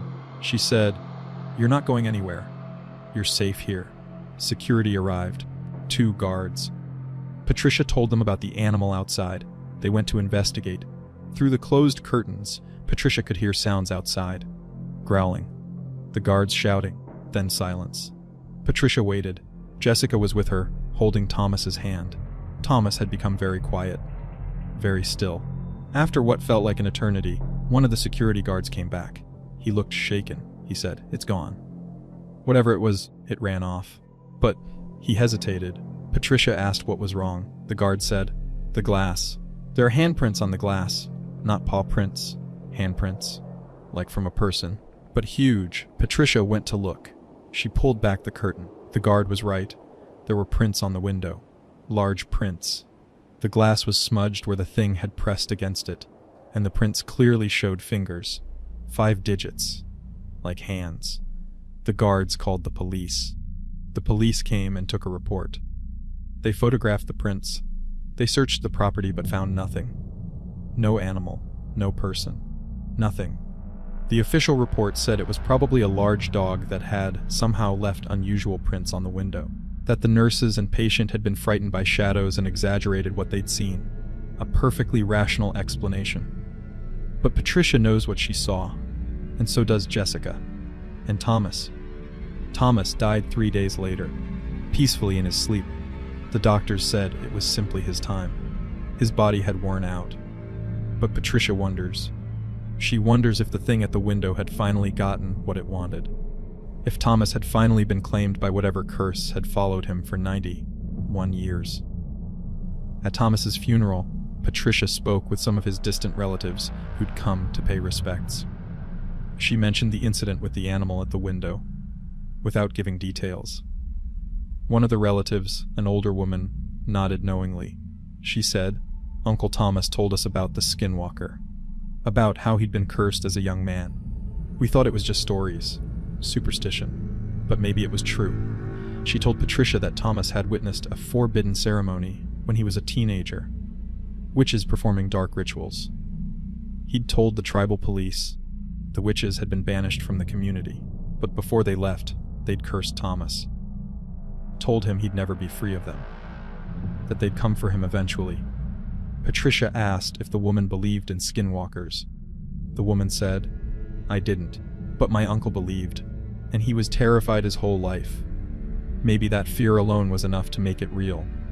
Or maybe skinwalkers are real and my uncle was cursed. I don't know. But either way, he suffered." Patricia still works at that nursing home, but she requested a schedule change. She works day shift now. She couldn't handle the nights anymore. Couldn't handle the darkness and the fear of seeing that thing at the window again, because whatever it was real. She saw it. Touched the prints it left. Heard it speak. And she knows it's still out there, waiting, watching, looking for its next victim. Story 9, The Family Secret. This 9th story comes from a man named David. He's 55 years old and lives in Santa Fe, New Mexico. This is a story about his family, about a secret that was kept from him until he was an adult, a secret about his grandfather. David's grandfather was named John Sosi. He was full-blooded Navajo, born on the reservation in 1920. He married a white woman, moved off the reservation, and raised his family in Albuquerque. He worked as a mechanic, lived a quiet life, and died in 1995 when David was 25. David had always been close to his grandfather. Growing up, he'd spend summers at his grandfather's house, learning to fix cars, listening to stories. His grandfather was a kind man. Gentle, a good teacher. But there was one strange thing. David's grandfather refused to go back to the reservation. Ever. Even when relatives invited him to ceremonies or gatherings, he'd make excuses. He'd send money or gifts, but he never went himself. David asked him about it once. His grandfather just said the reservation held bad memories, that he preferred his new life in the city. David accepted this and didn't push. It wasn't until after his grandfather's death that David learned the truth. He was at his grandfather's funeral. Many distant relatives from the reservation had come to pay respects. After the service, an elderly man approached David. He introduced himself as Benjamin, a cousin of David's grandfather. Benjamin asked if he could speak to David privately. They went outside, away from the other mourners. Benjamin said, "There are things you should know about your grandfather, about why he left the reservation, about why he never came back." David listened as Benjamin told the story. John Sosi had grown up in a traditional Navajo family. He'd learned the old ways, the ceremonies, the songs. He was being trained as a medicine man, a healer. But when John was 19, something happened. Something terrible. Benjamin wouldn't give David all the details. He said some things were too sacred, too dangerous to speak about openly. But the essence of it was this: John had been approached by a group of men who practiced dark medicine, witchcraft. They wanted him to join them, to learn their ways. They promised power, wealth, influence. John refused. He knew what they were: skinwalkers, practitioners of the darkest form of Navajo witchcraft. To become one, you had to commit terrible acts. Murder, often of a close family member. It was the ultimate evil in Navajo tradition. When John refused, the skinwalkers became angry. They threatened him. They said if he wouldn't join them, he couldn't be allowed to become a medicine man either. He knew too much about them. He was a threat. They gave him a choice: leave the reservation and never practice Navajo medicine, never speak of what he knew, or stay and face the consequences. John chose to leave. He moved to Albuquerque, met David's grandmother, started a new life. He never spoke about what had happened, never told anyone, even his wife. But the skinwalkers didn't forget. Benjamin said that for years, they watched John, checking to make sure he kept his silence, making sure he didn't come back to the reservation. Benjamin said, "Your grandfather lived in fear his whole life. Fear that they'd come for him. Fear that they'd hurt his family. That's why he stayed away. He was protecting all of you." David was shocked. He asked if Benjamin really believed in skinwalkers. Benjamin's expression was grave. He said, "I don't just believe. I know. I've seen what they can do. Your grandfather was brave to refuse them. Many others accepted their offer. They're still out there, still practicing their dark arts." Benjamin warned David to be careful. He said, "The skinwalkers might not know about you, but if they find out you're John's grandson, if you start asking questions or investigating, they'll take an interest. It's better if you leave it alone. Let your grandfather rest. Live your life and don't look back." David tried to follow that advice. He went back to Santa Fe, tried to forget what Benjamin had told him, but he couldn't. He kept thinking about his grandfather, about the fear he must have lived with, about the sacrifice he'd made. David started researching, reading about skinwalkers, about Navajo witchcraft. The more he learned, the more disturbed he became. The accounts were consistent, terrifying, and many of them came from credible sources, not just folklore or superstition. One night, about a month after the funeral, David had a nightmare. He dreamed he was in the desert. It was night. He was being chased by something. A large animal, wolf-like but wrong. It was gaining on him. He woke up terrified, heart pounding, and then he heard something, a scratching sound, on his bedroom window. David lived in a second-story apartment. There was nothing outside his window except a 20-foot drop. Nothing should be able to reach his window. But the scratching continued, slow, deliberate, like something was dragging claws across the glass. David was frozen with fear. He didn't want to look. Didn't want to see what was outside his window. But some compulsion made him turn his head. There was something there, pressed against the glass. A face, but not human. It had features that were almost human but distorted. The eyes were too large, the mouth too wide, and it was smiling. It tapped on the glass with one long finger. Then it spoke. David couldn't hear the words through the window, but he could read its lips. "Leave it alone." Then it was gone, just vanished. David heard no sound of it climbing down or flying away. It was just gone. David never slept well after that night. He installed heavy curtains on all his windows. He burned sage regularly. He wore a protection amulet his mother gave him, blessed by a medicine man.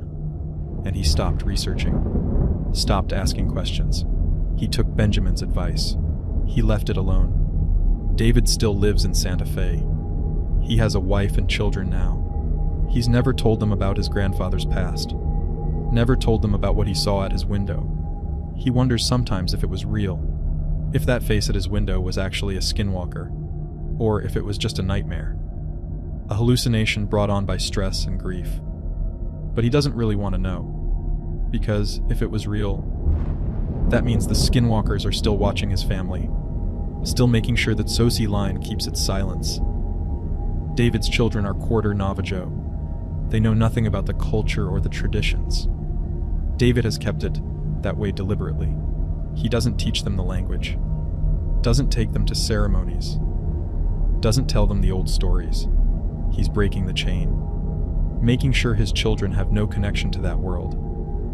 No knowledge that might draw attention. No reason for the skinwalkers to take an interest. It makes him sad sometimes. His grandfather's heritage, his own heritage, lost. But he tells himself it's for the best. That safety is more important than culture. Because his grandfather learned a hard lesson. That there are forces in this world that don't forgive. That don't forget. That will hunt you across decades if you cross them. And the best way to survive those forces is to stay invisible. Stay silent. And never, ever go looking for them. Because if you go looking, you will find them. And once you find them, they'll make sure you never stop looking over your shoulder. Never stop checking your windows. Never stop wondering if every shadow, every sound, every dream might be them coming for you. David has lived that way for 20 years now. and he'll continue living that way until the day he dies. Always watching, always careful, always protecting his family from a threat they don't even know exists. Story 10, The Photographer. This 10th story comes from a woman named Lisa. She's 31 years old and works as a professional photographer based in Phoenix. Her specialty is landscape photography, particularly the dramatic desert landscapes of the Southwest. This happened to her 3 years ago, while she was on a solo photography expedition in Monument Valley. Monument Valley is one of the most iconic landscapes in America. The massive sandstone formations rising from the desert floor, the endless sky, the way the light changes throughout the day, painting the rocks in different shades of red and orange. It's a photographer's paradise. Lisa had gotten permission to camp on tribal land so she could photograph sunrise and sunset.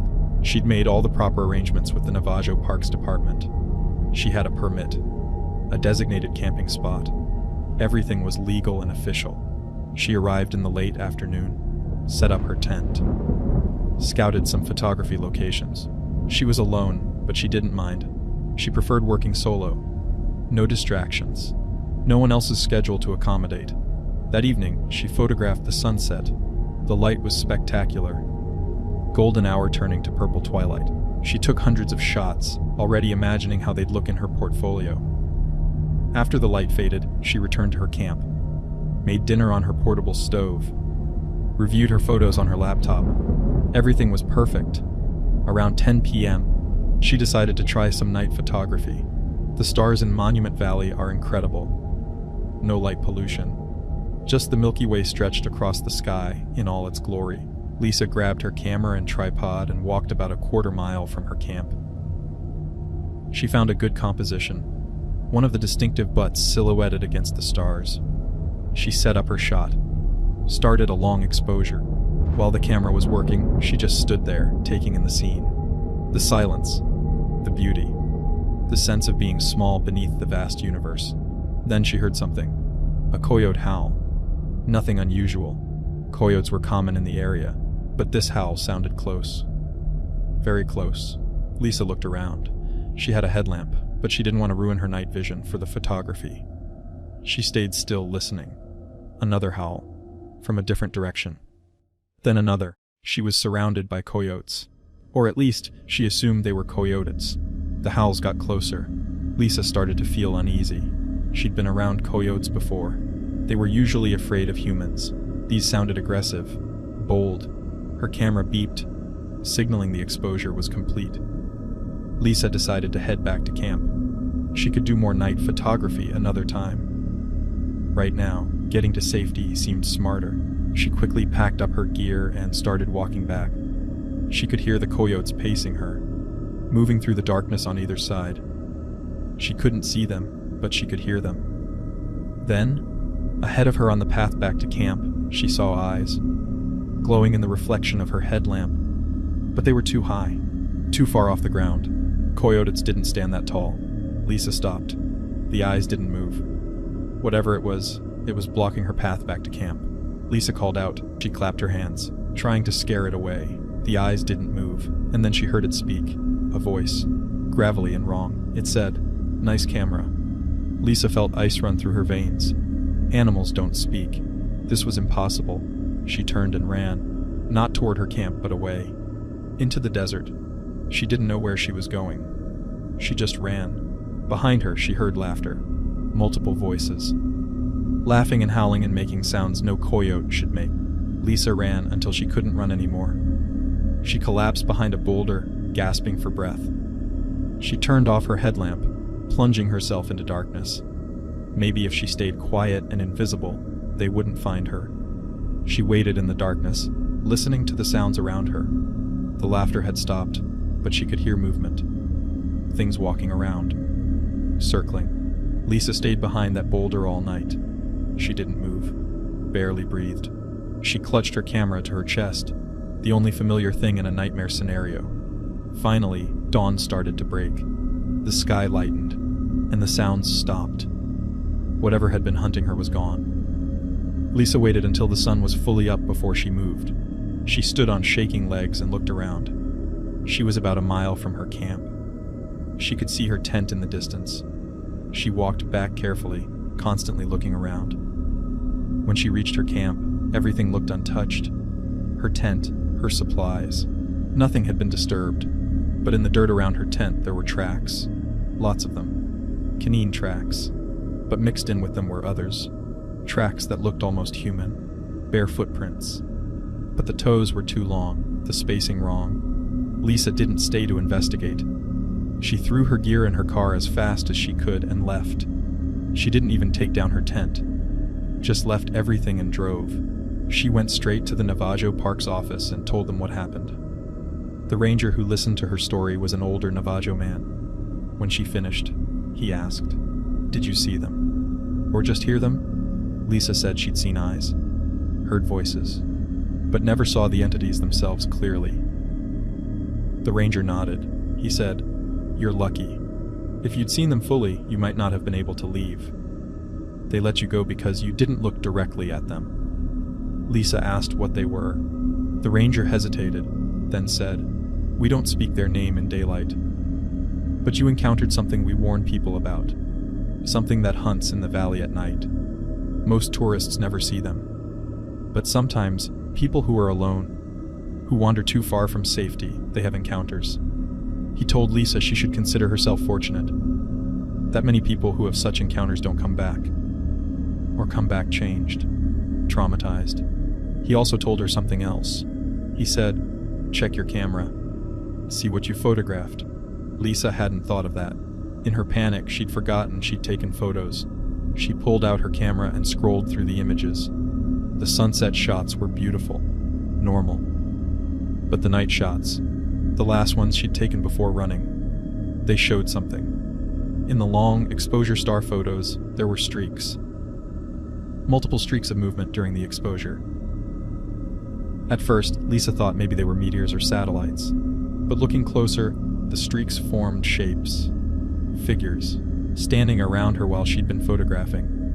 They'd been there the whole time, watching her. She just hadn't seen them in the darkness. And in one photo, zoomed in, Lisa could make out a face, partly obscured by motion blur, but visible enough to see it wasn't human. The proportions were wrong. The eyes too large. The mouth opened in what might have been a smile or might have been hunger. Lisa deleted those photos immediately. She didn't want them. Didn't want any record of what she'd seen. The ranger told her she'd done the right thing. He said images of them could be dangerous. Could attract their attention even from far away. Lisa never went back to Monument Valley. Despite it being one of the most photographed landscapes in the world, she won't go there. Won't even drive through it. She still does landscape photography, but she's more careful now about where she goes. She doesn't camp alone in remote areas. Doesn't photograph at night unless she's with other people. And she's learned to listen to warnings from Native Americans about certain locations. Because that night taught her something. The landscapes she loves to photograph aren't empty. They're inhabited by things that don't want to be seen. Things that hunt under cover of darkness. And sometimes, in her nightmares, she still hears that voice. Nice camera. And the laughter that followed. She wonders sometimes what would have happened if she'd stayed. If she'd tried to photograph them. If she'd looked directly at them instead of running. Would she have gotten incredible images? Pictures that would have made her famous? Or would she have become another missing person? Another unsolved case of someone who vanished in Monument Valley. Whose abandoned car and equipment were found, but whose body never was. She doesn't know, and she's grateful she doesn't have to find out. Story 11, The Border Patrol Agent. This 11th story comes from a man named Miguel. He's 44 years old and works as a Border Patrol agent in southern Arizona. This happened to him 7 years ago while he was on patrol along the border near Sasabe. Border Patrol work in that area is challenging. The terrain is harsh.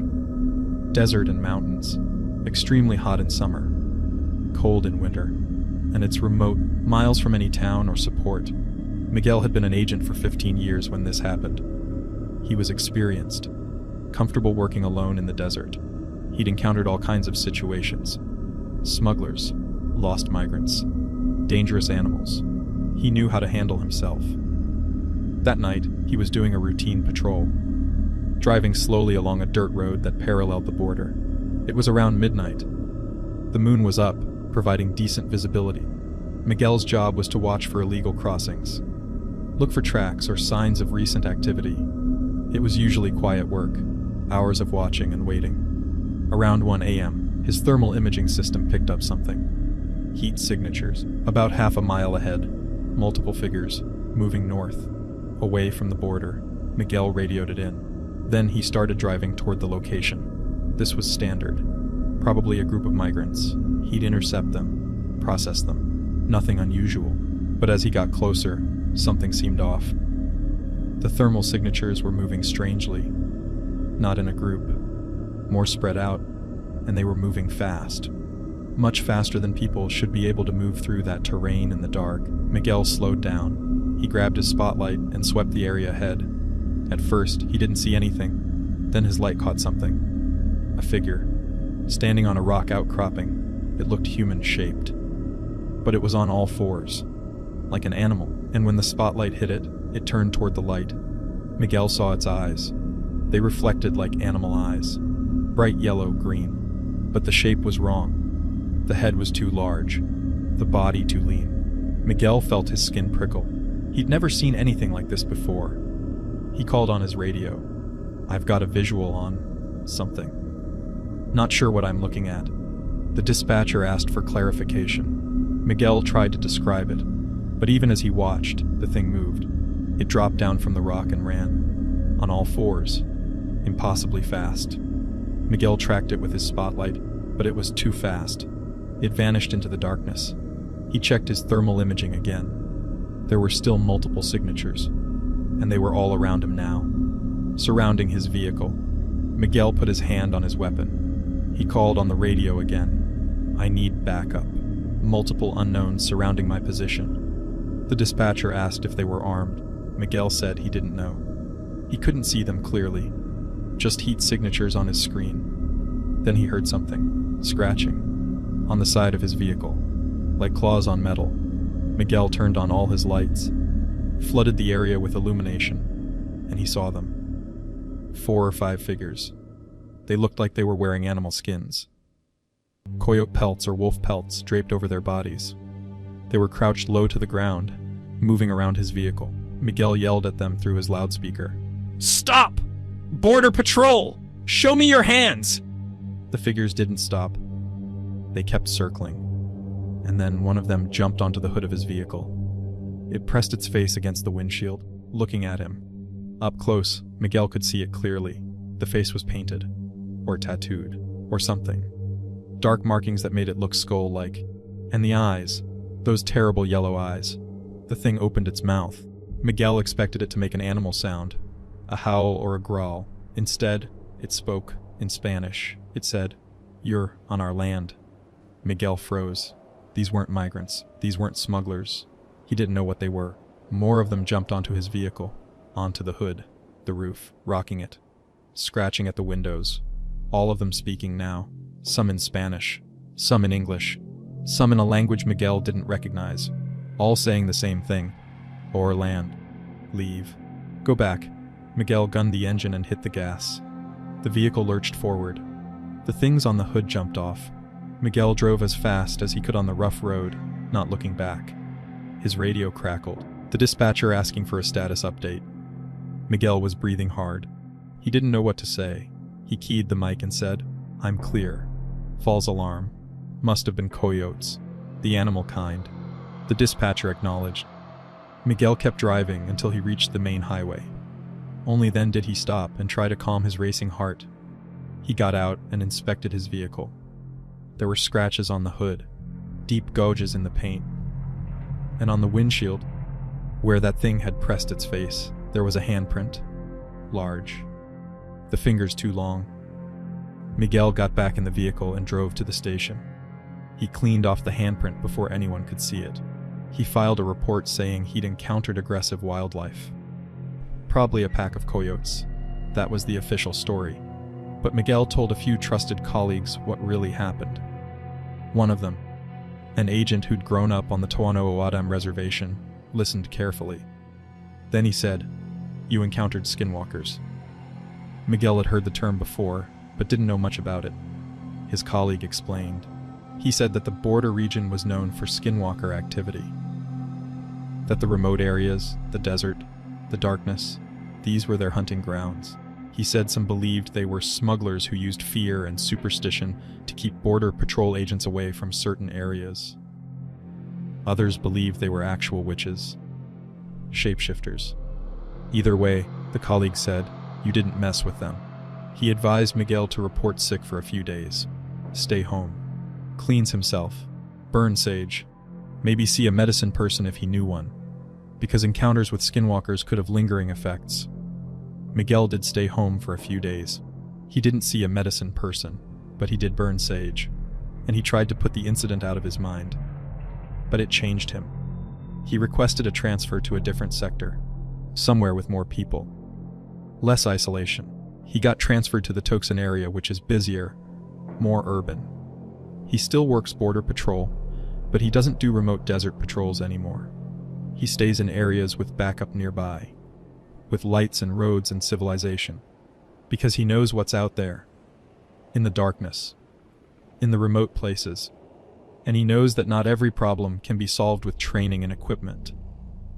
Some things are beyond the border patrol's jurisdiction. Some things belong to a different authority entirely. And the smart move is to recognize that and stay away. Miguel shares his story with new agents sometimes, as a warning. He tells them to be careful in the remote areas, to trust their instincts, and if they see something that doesn't make sense, something that scares them on a primal level, don't try to be a hero. Just leave, because there are things out there that have been in the desert longer than there have been borders, longer than there have been countries, ancient things, powerful things, and they don't respect badges or authority. They only respect fear and distance. Story 12, The Journalist. This final story comes from a woman named Rachel.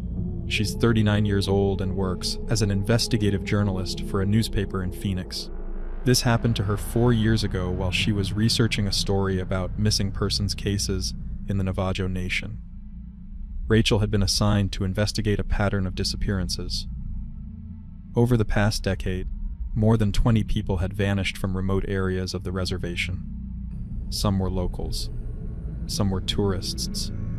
All of them had simply disappeared, leaving behind vehicles or belongings, but no trace of what had happened to them. The tribal police attributed most of the disappearances to natural causes.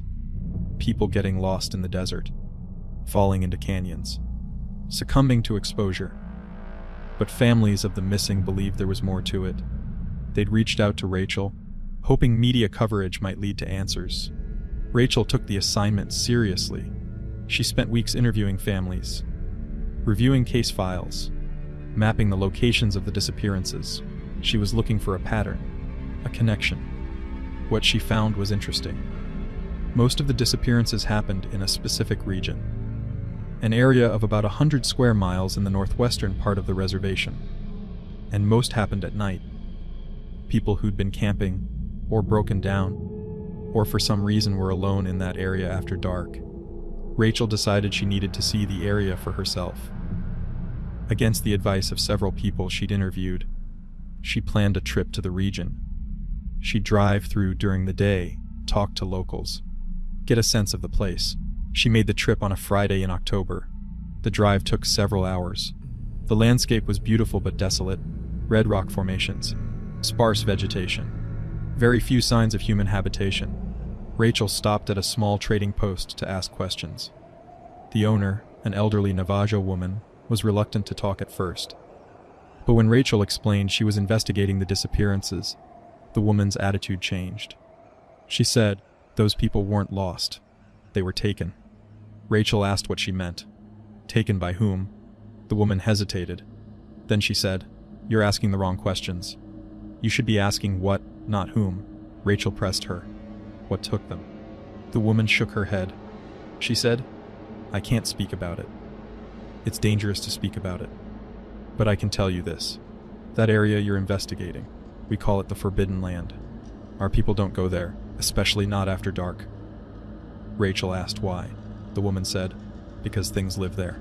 Old things. Angry things.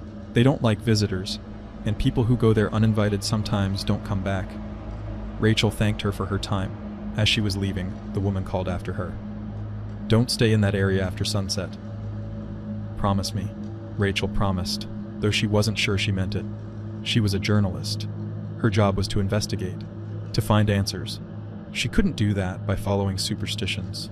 She drove deeper into the region, following her map to the areas where most disappearances had occurred. She stopped at several locations, took photographs, made notes. Everything seemed normal, just empty desert. But as the afternoon wore on, Rachel began to feel uneasy. She couldn't explain it. Just a growing sense that she was being watched, that she shouldn't be there. She checked her watch. It was after 5 p.m. The sun would set in about an hour. She should head back, start the long drive to Phoenix. But she was a journalist. She wanted more. She wanted to stay until after dark, to see if anything unusual happened. Maybe that would give her the breakthrough she needed for her story. So instead of leaving, Rachel found a spot to park. A pull-off with a view of the valley. She'd wait until after sunset, see if anything happened. Then she'd leave. The sun set in a spectacular display of oranges and purples. Rachel took photos. As darkness fell, she turned on her car and sat there, watching and waiting. At first, nothing happened. The desert night was quiet, beautiful. Stars began appearing overhead. Then, around 8 p.m., Rachel saw lights, in the distance, moving across the valley. At first, she thought they might be other vehicles. But they didn't move like vehicles. They moved erratically, dancing, weaving. Rachel grabbed her camera and started photographing. The lights got closer. As they did, Rachel could see they weren't vehicle lights. They were smaller, flickering like flames, but moving independently, not attached to anything. Rachel felt her excitement building. This was it. This was the unusual activity she'd been hoping to document. She kept shooting, capturing image after image. The lights were very close now, maybe 100 yards away, and Rachel could see something moving with them. Shapes, dark figures. Too far away to see clearly, but definitely there. Rachel's excitement turned to nervousness. Maybe she should leave. She'd gotten her photos. That was enough. She started her car and began to pull out. But as she did, one of the lights separated from the others and came directly toward her. Fast. Rachel hit the gas. But the light was faster. It reached her car and burst, like a firework. Bright white light that blinded her temporarily. When her vision cleared, Rachel saw something standing in the road ahead. A figure, blocking her path. She slammed on the brakes. The car skidded to a stop maybe 10 feet from the figure. It was a person, or shaped like a person, tall, thin, wearing what looked like animal skins. As Rachel's headlights illuminated it, the figure raised its arms, and Rachel saw its face. It was painted white, like a skull, with dark circles around the eyes and mouth. The effect was horrifying, nightmare-inducing. The figure started walking toward her car. Slowly, deliberately. Rachel threw the car into reverse and backed up rapidly. The figure kept coming. Rachel turned the car around and floored it.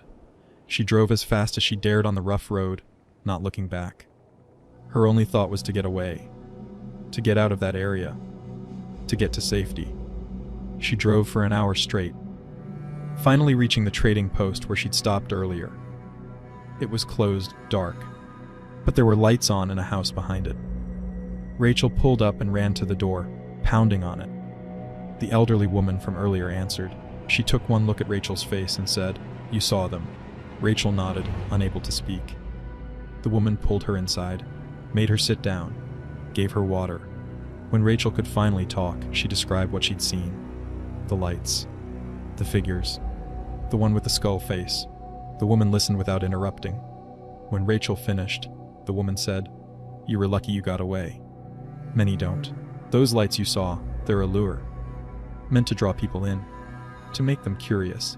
And once you're drawn in, once you see them up close, they take you." Rachel asked what they were. The woman said the word softly. Skinwalkers. Witches. They gather in that area. have for generations. That's why it's forbidden. That's why our people stay away. Rachel asked why no one had told the families of the missing people. Why the tribal police didn't investigate. The woman said, "What would we tell them?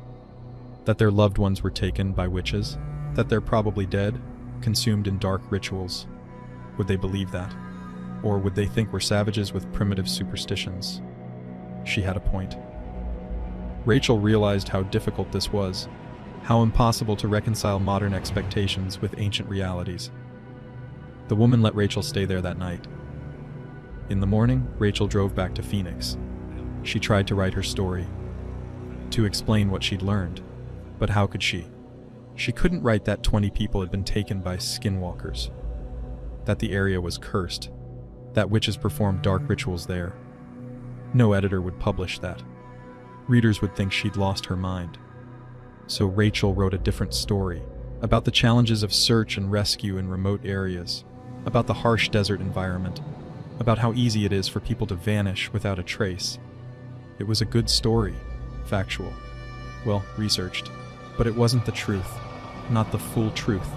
Rachel still has the photos from that night, the lights, the figures. She's never shown them to anyone, never published them, because she knows what would happen.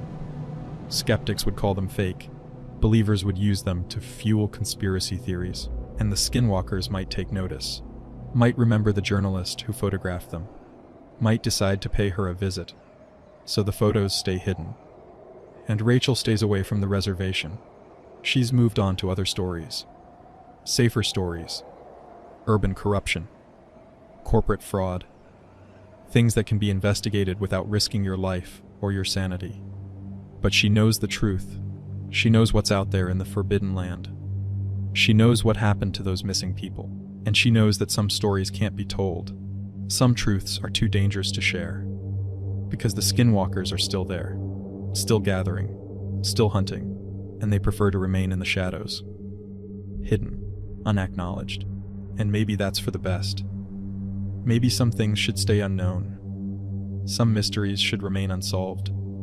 Because once you know the truth, once you've seen them with your own eyes, you can't unknow it, can't unsee it. You have to live with that knowledge for the rest of your life, and Rachel will. She'll live with the knowledge that there are things in this world that science can't explain, that reason can't rationalize, that exist beyond our understanding. Skinwalkers are real, and they're still out there, waiting, hunting, watching. Conclusion: thank you for listening to these 12 Skinwalker horror stories. Stories from people who encountered something beyond explanation. Something that challenged everything they thought they knew about reality. These accounts come from across the Southwest, from different types of people, different backgrounds, different levels of belief, but they all share common elements: the fear, the sense of wrongness, the understanding that they'd encountered something ancient and powerful. I want to be clear about something. I'm not trying to prove that skinwalkers exist. I'm not trying to convince skeptics or validate believers. I'm simply sharing these stories as they were told to me, letting you decide what to make of them. What I will say is this: the people who shared these stories were sincere. They truly believed they experienced something extraordinary, something traumatic, and their experiences changed them, made them more cautious, more respectful of indigenous knowledge and traditions, more humble about humanity's understanding of the world. Whether skinwalkers are real in a physical sense, or whether they represent something else, a cultural phenomenon, a psychological archetype, a manifestation of collective fear, I can't say. Maybe different people will come to different conclusions. But if you take anything from these stories, let it be this: respect. Respect for the cultures that have lived in the Southwest for thousands of years. Respect for their warnings and their wisdom. Respect for the idea that there might be things in this world that we don't fully understand. If you're planning to visit or travel through the Southwest, especially remote areas near tribal lands, take precautions. Learn about the area. Listen to locals. Don't camp alone in isolated spots. Don't travel after dark in unfamiliar territory. And if you see something strange, something that makes your instincts scream danger, don't investigate. Just leave. These stories serve as warnings. From people who learned the hard way that some boundaries exist for a reason. That some places are best avoided. That some mysteries are better left unsolved. The Southwest is a beautiful place, stunning landscapes, rich culture, ancient history. But it's also a place where the veil between worlds is thin, where old powers still hold sway, where things that shouldn't exist still walk. Be respectful, be careful, and be aware that you're not always alone in those wide open spaces. Thank you for listening. Stay safe out there. And remember, not everything in the darkness is what it seems. Until next time.